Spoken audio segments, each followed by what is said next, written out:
Hello students, আমি Nitish sir জ্ঞানজ্যোতি coaching সেন্টারের পক্ষ থেকে তোমাদের প্রত্যেককে জানাই আরও একবার স্বাগত। তো স্টুডেন্টস, আজকে আমি তোমাদের সঙ্গে আলোচনা করব যে সমস্ত ছাত্রছাত্রীরা NEP, CCF, DSCC 2 বা মেজর 2 হিসাবে যারা নিয়েছো বাংলা এবং যারা মাইনর হিসেবে বাংলা নিয়েছো তাদের জন্য কিন্তু আজকের এই ক্লাসটি আমি আলোচনা করব ক্যালকাটা ইউনিভার্সিটির অধীনস্থ ছাত্রছাত্রীদের জন্য। তো তোমরা যারা আজকে ফার্স্ট টাইম আমাদের ইউটিউব চ্যানেলে ভিডিওটি দেখছো তারা অবশ্যই আমাদের চ্যানেলটিকে সাবস্ক্রাইব করো, পাশে থাকা বেল আইকন অল প্রেস করে দাও যাতে নেক্সট টাইম থেকে কোনো ভিডিও আপলোড করলে তার নোটিফিকেশন তুমি সবার আগে পেতে পারো। এছাড়া তোমরা যারা ভাবছো আমাদের সেন্টারে অনলাইনে অ্যাডমিশন নেবে তারা সময় নষ্ট না করে আজই যোগাযোগ করো আমাদের অফিসিয়াল নাম্বার 7076398606 নাম্বার অথবা 6295916282 নাম্বারে। তোমাদের টোটাল কোর্স ফি যেটা রয়েছে ক্যালকাটা ইউনিভার্সিটির অধীনস্থ স্টুডেন্টদের পুরো প্যাকেজিং রয়েছে আমাদের 999 রুপিস সেকেন্ড সেমিস্টারের, কিন্তু এখন অ্যাডমিশন নিলে আমরা এটাও নিচ্ছি না, আমরা পুরো 6 মাসের কোর্স ফি নিচ্ছি অনলি 499 রুপিস। তো দেরি না করে আজই যোগাযোগ করো আমাদের সঙ্গে এবং যুক্ত হয়ে যাও অনলাইন ক্লাস। তোমাদের আজকে আলোচনা হয়েছে সরলোপ বলতে কি বোঝো, এই নিয়ে কিন্তু আমি আজকের ক্লাসটি বিস্তারিত আলোচনা করব। ভিডিওটি অবশ্যই বন্ধুদের সঙ্গে শেয়ার করবে ভালো লাগলে। চলো শুরু করছি আজকের ক্লাসটি। স্বরলোপ কাকে বলে?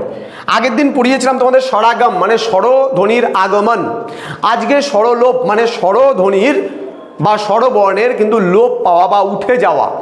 তাহলে এখানে কি বলেছে? শব্দ দ্রুত উচ্চারণের জন্য শব্দের প্রথমে, মধ্য এবং শেষে কোনো স্বরধ্বনির লোপ পেলে বা উঠে গেলে তাকে সম্প্রকর্ষ বা স্বরলোপ বলা হয়। সম্প্রকর্ষেরই কিন্তু আরেক নাম হচ্ছে স্বরলোপ। এবার উদাহরণ বিষয়টা আমরা একটু জেনে নেই, উদাহরণে কি কি রয়েছে দেখো। স্বরলোপ বা সম্প্রকর্ষের উদাহরণ হলো যেমন বসতি, আমরা বলছি বস্তি। দেখো বসতি, দেখো এটাকে বসতি রেখে ভাঙলে ব যোগ অ যোগ দন্তাস্ব যোগ অ যোগ ত যোগ রস্যই হয়, আর বস্তি রেখে ভাঙলে ব যোগ অ যোগ দন্তাস্ব যোগ ত যোগ রস্যই হয়। তাহলে এখানে আমরা কি দেখতে পাচ্ছি? এখানে দেখতে পাচ্ছি দন্তাস্বয়ের পরে অটা উঠে গেল। তাহলে এই যে স্বরবর্ণটা উঠে গেল বা স্বরবর্ণ যে লোপ পেল তাকে আমরা বলছি স্বরলোপ। আবার জানালা থেকে আমরা বলছি জানলা। তাহলে জানালা করতে গেলে বর্কার জ যোগ আ যোগ দন্তান্ন যোগ আ যোগ ল যোগ আ।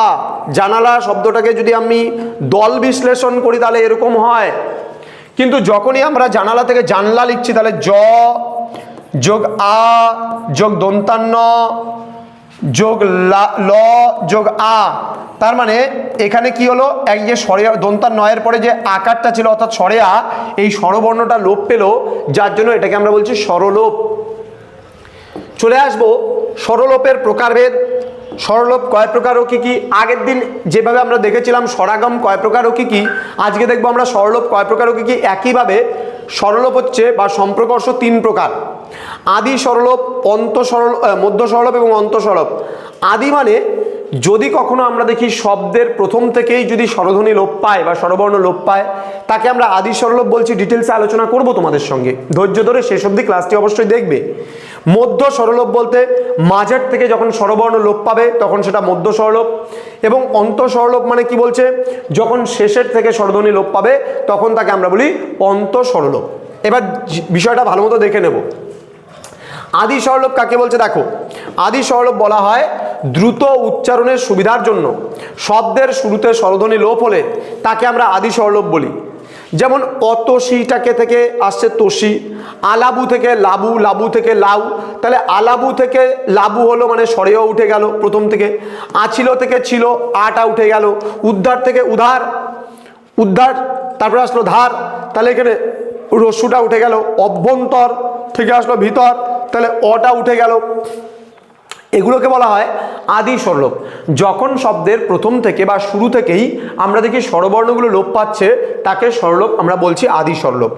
এবার মধ্য স্বরলোপ মানে মাঝের থেকে লোপ পাবে। বিষয়বস্তুটা খুব সহজ, বলছে শব্দের মাঝখানে বা মধ্যবর্তী কোনো স্বরধ্বনি লোপ হলে তাকে আমরা মধ্য স্বরলোপ বলছি।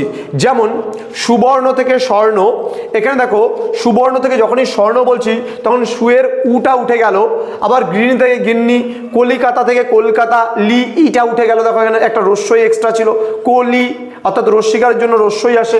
তাহলে কলিকাতা থেকে কলকাতা, গামোছা থেকে গামছা, ভগিনী থেকে ভাগ্নি, যে ভগ্নী ইত্যাদি যে শব্দগুলো রয়েছে সেগুলো হচ্ছে মধ্য স্বরলোপের উদাহরণ। এবার আমরা পড়বো অন্তঃস্বরলোপ। অন্তঃস্বরলোপ মানে কি? অন্তঃস্বরলোপ মানে একেবারে অন্ত মানে শব্দের শেষ বা অন্ত মানে অন্তে কোনো স্বরধ্বনি লোপ পেলে তাকে আমরা অন্তঃস্বরলোপ বলছি। যেমন আজি থেকে আজ আসলো, লাস্টে দেখো আজি, আমি একটা ভেঙে দেখিয়ে দিচ্ছি। আজি সরেয়া যোগ বর্কার্য যোগ রস্যই, এইখান থেকে আজি থেকে আজ হলো মানে সরেয়া আর বর্কার্য হলো আজ, তার মানে লাস্টে রস্যই ছিল, এই রস্যইটা নেই, উঠে গেল, তাহলে এটাকে বলা হয় অন্তঃস্বরলোপ। তবে আশা থেকে আশ, চারি থেকে চার, সন্ধ্যা থেকে সন্ধ্যা, তারপরে মানে সাজ এলো, তারপরে তাহলে এখানে আ ছিল লাস্টে, সাজ হয়ে গেল। রাত্রি থেকে রাত, কালি থেকে কাল, ফাঁসি থেকে ফাঁস, জলপানি থেকে জলপান ইত্যাদি যে শব্দগুলো রয়েছে সেগুলো অন্তঃস্বরলোপের উদাহরণ।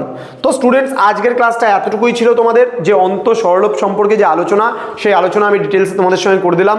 তোমরা যারা এখনও আমাদের চ্যানেলটিকে সাবস্ক্রাইব করোনি, বারবার রিকোয়েস্ট করছি চ্যানেলটিকে সাবস্ক্রাইব করো, বন্ধুদের সঙ্গে ভিডিওগুলো অবশ্যই শেয়ার করো, যারা এই মুহূর্তে দাঁড়িয়ে দেখছো তোমাদের কলেজের গ্রুপগুলোতে শেয়ার করে, যেন প্রত্যেকের কাছে আমাদের এই ক্লাসগুলো পৌঁছতে পারে, তাহলে কিন্তু তোমরা প্রত্যেকেই উপকৃত হতে পারবে।